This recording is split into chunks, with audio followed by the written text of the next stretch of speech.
haaromsi hin jiru jettani haaraa'uu dhiisi moofa'uutu deemaa jira dhugaa sanitti haaromsi gubbaatti lammaan eegale aanaan gadi ba'e otoo jennu waajjirummaan dhaabaa'uu tortoree jechuu deebi'e. Finfinneen handhuura Oromiyaa magaalaa guddoo Oromiyaa abbaan fedhe waan fedhaa jiru jijjiiramni kun kaas ga'e qabsoo uummata kanaatiin qabsoo uummata Oromootiin sabboonummaadhaan qeerroodhaan dhimmi Oromoon Itoophiyaa jaaraa ormi maanutti kaaka jettanii uummanni asillee yoo dubbate irraa bareedde dhugaa gaafa warri nugusaa xiyyaan na baasisee Londanitti gale isin karolee biyya tana Xaaliyaan irraa ari dabiraati miti kijibda bira ni afuufti barka biraan kijibanii dhugaa isin jaami akaakayyuun kiyya garasuu wajjin lola ture sababa garasuutiin gaafa garasuu adaama galchan akaakayyuu kiyya ari'anii asii lafarraa fudhatanii gosa wajjin asitti galchan abbaa biyya tanaatiin gaafa rakkoo gaafa quufaa gaafa gammachuu abbaan hedduu gaafa du'aa gaafa gadadoo gaafa rakkoo garuu isintu abbaatti ture har'as yoo taate gaafa wayyaaneen biyya tanarratti fincaantu carantu saamtu ka dibcee ciisaa oolee isin ka qabsaa'e gaafa san calliseen har'a hoggaa aduun baatu qabaan agadhiisa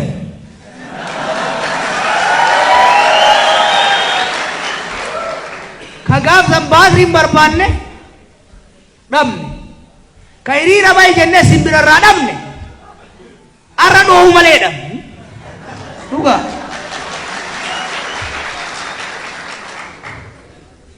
haa jedhu uf qofaan qabsoofne nu sababa bal'aa nu sababa guddaa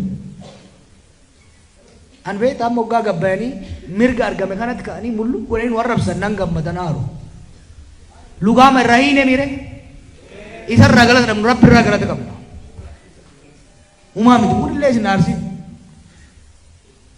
afaan banuu mirga nu ciniinuun garuu mirgaa miti gaafa nu ciniinuu deeme akka gonnuu hin beeynaa jechuu ilkaan isaatii yoo jedhe nu ciniinuu irraa haa taa'u taarraba isaa itti dhiifnaa jechuu kana yaaddayna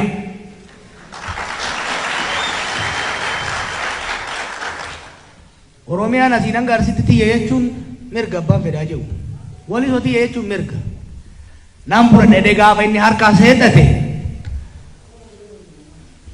sun gaafas mala ofii laallataa jechuu isini galaan nan jedhu waa dubbateen baay'ee itti naarina haa dubbatu gaafa taharrabaa san gochaan hojjechuu as deebi'e gaafas wal dura dhaabban gara dhimmi Finfinnee tuni tuttuqqaa isiin jibbina wanni Oromoo goda hundaa gadi yaatu akka Finfinneen jirtu jirtu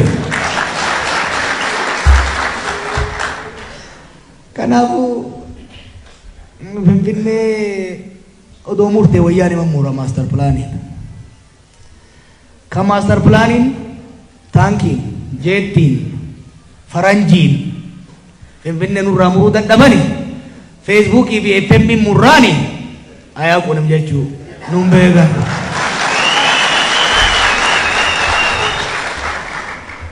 maastar pilaaniidhaan maqaa biraatiin Finfinnee nurraa muruu akka hin danda'amne Maqalee dhaqanii abbaa isaa hayyee gaafachuun hin danda'ama.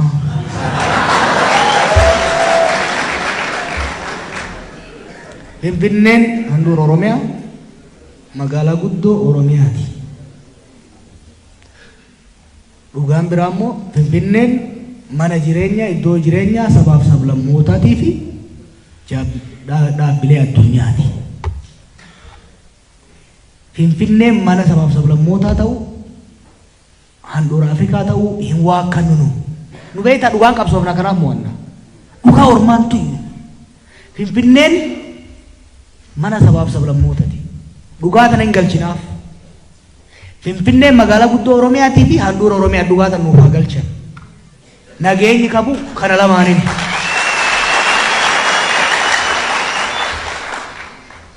mirgi jiraattota Finfinnee ka saba hunda Chaayinaa achi jirtu dabalatee eeggamuu qaba.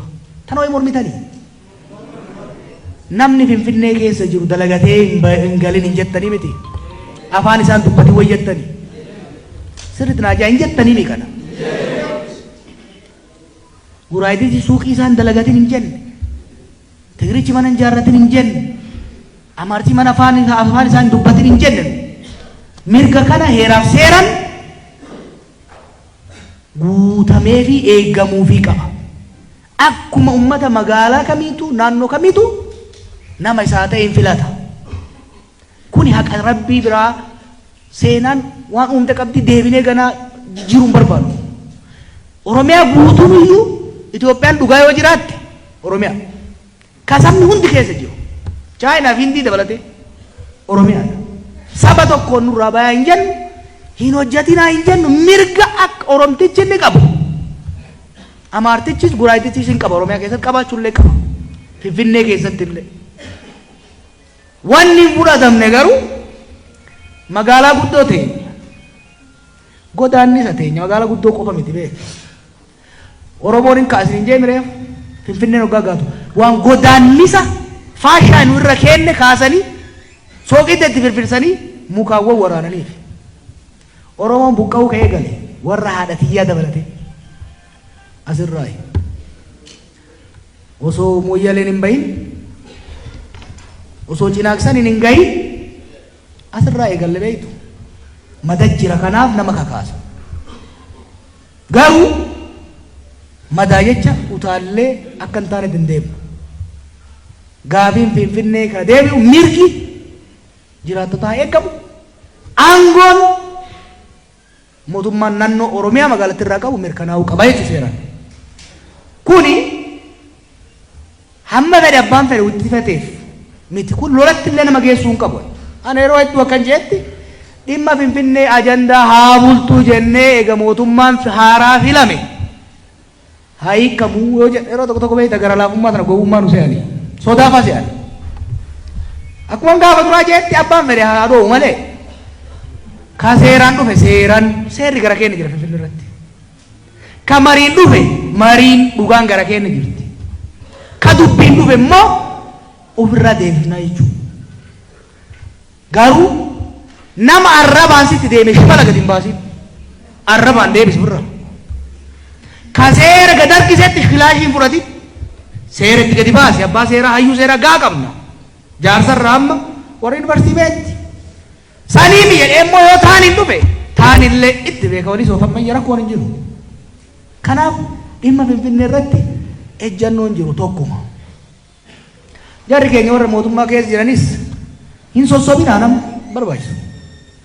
Sossobuun hin barbaachisu. Dhugaa walii himne walii mari'anne akka uummata Finfinnee keessa jiruufitti illee akka Oromoo Oromiyaaf ta'ullee akka Itoophiyaa ta'utti illee dubbii Finfinnee furuu barbaachisa. Kun immoo wacaaf girrigirrii ni miti ka ta'u. Tasgabbahanii taa'anii akka qeerrootitti gaafii dhiyeessu harka mootummaa micciiruu qeerroo irraa barachuu danda'u qaban. Koyyee macha hin kenninaa hin dhumna malee hin kenninaa innaa hiixaa itti baafte. Hiixaana aarsiisee bitee namni.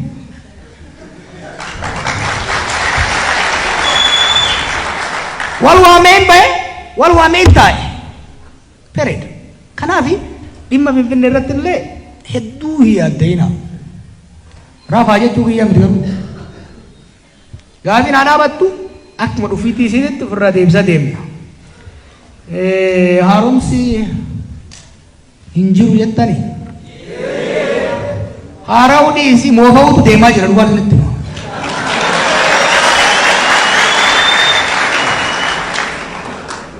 Ani mootummaa tanaaf kijibuu fi isiif irra diddibuu ifadheeti jira. Dhugaan isin jira. Biyya kana haa ceesitu yaani biyya kana haa ceesifnu jenne waan amata 27 nu godhan hin irraanfanne dhoyfanne haaromsa lammaan eegale abdanne akkasii miti haaromsa lammaan eegale abdanne kaayoo qabsoo uummanni keenya itti wareegame amaanaa itti kennine haaromsa gubbaatti lammaan eegale aanaan gadi baa otoo jennu waajjirummaan dhaabaa'uu tortoree jechuu deebi'e.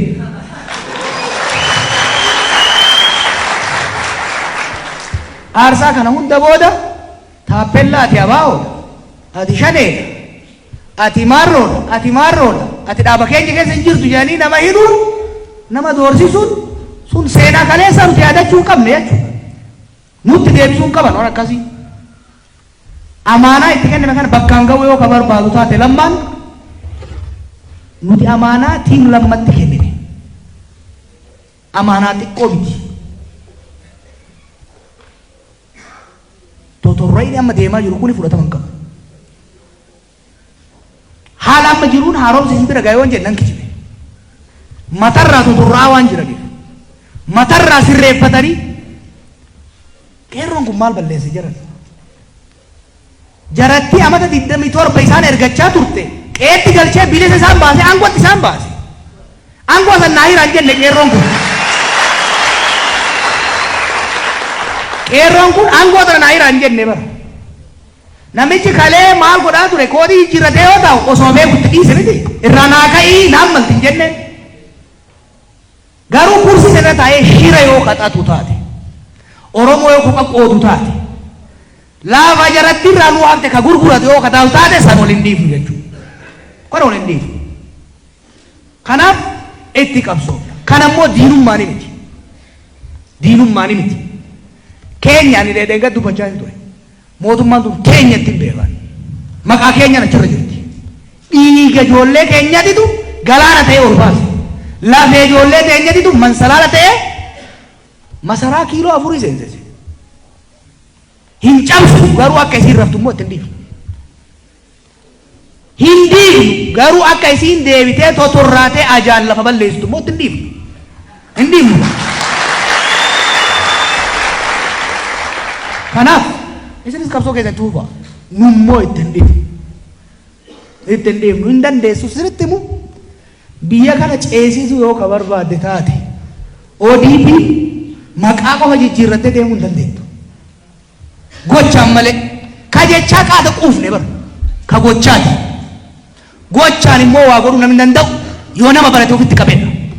Sabboontota yoo ofitti qabeedha. Sabboonummaan Oromoo nadaajii qabsoo Oromooti jechaa turre miti. ODP sabboonummaa Oromoo shakkiin maletti yoo guuttatte sabboontota yoo guutamte malee achi hin ceetu. Dheengadda waggaa jaritti wachu hantuuta bishaan seene fakkaatti. In qabdu keessa dorma.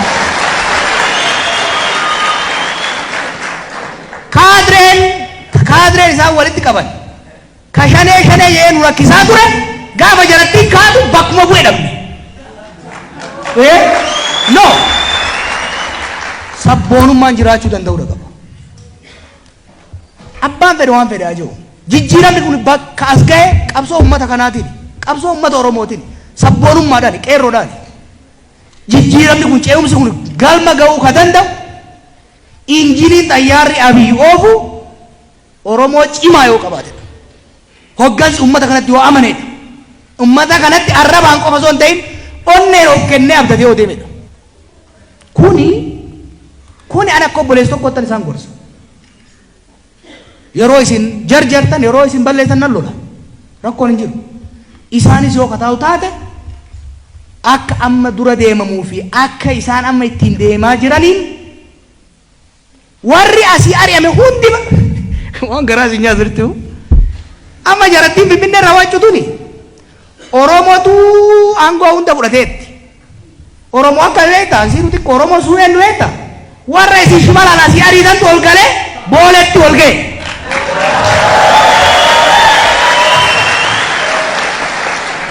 Hattuu fi ergamtuu wayyaanee kaleessa uummanni keenya of keessa ari'ee jecha uummata Amaaraatiin wal lolaa jirraa jechuudha.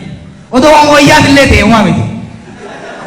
Kanaaf osoo namni baratee lafa guutee jiru osoo boonaan xiixaan hojiidhaan beekame lafa guutee jiru dullatti